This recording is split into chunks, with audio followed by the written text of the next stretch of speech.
Arun and பாலான்னு 2 friends இருக்காங்க. அவங்கள அருண் வந்து ஒரு நாள் அவங்க ஒய்ஃப் கிட்ட சண்டை போட்டுட்டு காலையில் ரொம்ப பயங்கரமான கோவத்துக்கு ஆஃபீஸ் வராரு.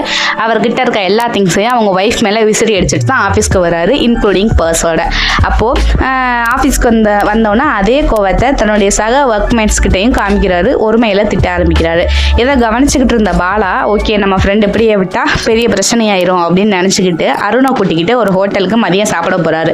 அருண் அப்போ தான் வந்து கவனிக்கிறாரு, தன்ட்ட பர்ஸ் இல்லை அப்படிங்கிறதையும் அதை அங்கேயே விட்டுட்டு வந்துட்டோம் அப்படிங்கிறதையும், அதனால சாப்பிட வரல அப்படிங்கிறத மறுக்கிறாரு. இதை புரிஞ்சுக்கிட்ட பாலா, ஒன்றும் பிரச்சனை இல்லை, என்கிட்ட பைசா இருக்குது, வா நான் வாங்கி தரேன் அப்படின்ட்டு உள்ளே கூட்டிகிட்டு போகிறாரு. அங்கே போனோன்னே அருண் காலையில் சாப்பிடாததுனால நிறைய ஐட்டம்ஸ் ஆர்டர் பண்ணி சாப்பிட ஆரம்பிக்கிறாரு. பாலா தன்னுடைய ஃப்ரெண்டு காலையில் பேசினதெல்லாம் கட்டுப்படுத்த சொல்லணும், மாற்றிக்க சொல்லணும் அப்படிங்கிற எண்ணத்தோட அருண் நீ உன் நாக்கு கட்டுப்படுத்தணும் அப்படின்னு அடுத்த வார்த்தையை சொல்கிறதுக்குள்ள இவர் வந்து அவர் வேறு விதமாக புரிஞ்சுக்கிறாரு. என்னன்னா பாலாவோட காசில் தான் வாங்கி சாப்பிட்றதுனால அவர் இந்த மாதிரி சொல்கிறாரு அப்படின்ட்டு, ஓஹோ உன் காசில் வாங்கி சாப்பிட்றதுனால நீ வந்து என்னை வாங்கி கொடுத்து அசிங்கப்படுத்துறியா அப்படின்ட்டு அவர்கிட்டே பாலாக்கிட்டேயே அருண் வந்து சண்டைக்கு போகிறாரு. அது சண்டை வந்து பெருசாகுது, கைகலப்பாகுது, அருணுக்கு காயமாயிடுது, ஹாஸ்பிட்டலில் போய் அட்மிட் பண்ணிடுறாங்க.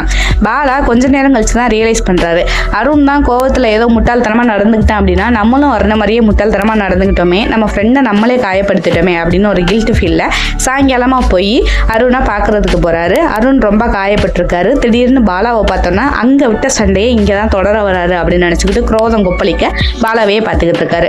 பாலா அருண் பக்கத்தில் போய் உடம்பு எப்படி இருக்கு, நல்லா இருக்கா அப்படின்னு கேட்டு முடிக்கிறதுக்குள்ள அருண் மீண்டும் சண்டைக்கு போகிறார். என்ன அப்படின்னா உடம்பு எப்படி இருக்கு அப்படின்னு அவர் அக்கறையாக கேட்டதை அவர் வேற மாதிரி, அதாவது என்னப்பா தம்பி உடம்பு எப்படி இருக்கு அப்படின்னு வந்து ஒரு சண்டைக்கு போடுறவங்க கூப்பிடுவாங்க இல்லையா, அந்த மாதிரி அருண் புரிஞ்சுக்கிட்டு பாலா கூட மேற்கொண்டு சண்டைக்கு போட ஆரம்பிக்கிறாரு. நம்மளும் இப்படித்தான், நமக்கு எதிர்த்தாப்புல உள்ளவங்க, நம்ம நலம் விரும்பிகள், நம்ம மேலே அக்கறை கொண்டவங்க நம்ம கிட்ட என்ன சொல்ல வராங்க அப்படிங்கிறத முழுமையாக சரியான கோணத்தில் நம்ம புரிஞ்சுக்கிறாம நம்ம ஒரு பாயிண்ட் ஆஃப் வியூலேருந்து அவங்க சொல்கிறத பார்க்கும்போது அது நமக்கு தவறுதலாக தெரியுது, அவங்க கூட சண்டைக்கு போக ஆரம்பிச்சிடும். அதனால இனிமேலாவது நமக்கு யாராவது ஏதாவது சொல்ல வராங்க, நம்மக்கிட்ட ஏதாவது பேச வராங்க அப்படின்னா அவங்க சொல்கிறத முழுமையாக வாங்கி அவங்க என்ன பாயிண்ட் ஆஃப் வியூவில் அவங்க சொல்ல வராங்க அப்படிங்கிறத சரியாக புரிஞ்சுக்கிட்டு நம்ம உறவில் நம்ம ஃப்ரெண்ட்ஷிப்பில் வரக்கூடிய விரிசல்களை தவிர்ப்போம். நம்மளும் முட்டாள்கள் இல்லை அப்படிங்கிறத மாற்றி காட்டுவோம். நம்மளும் நம்மளுடைய ஃப்ரெண்ட்ஸுக்கும் நல்ல விதத்திலேயே நல்ல வார்த்தைகளை சொல்லுவோம். நன்றி.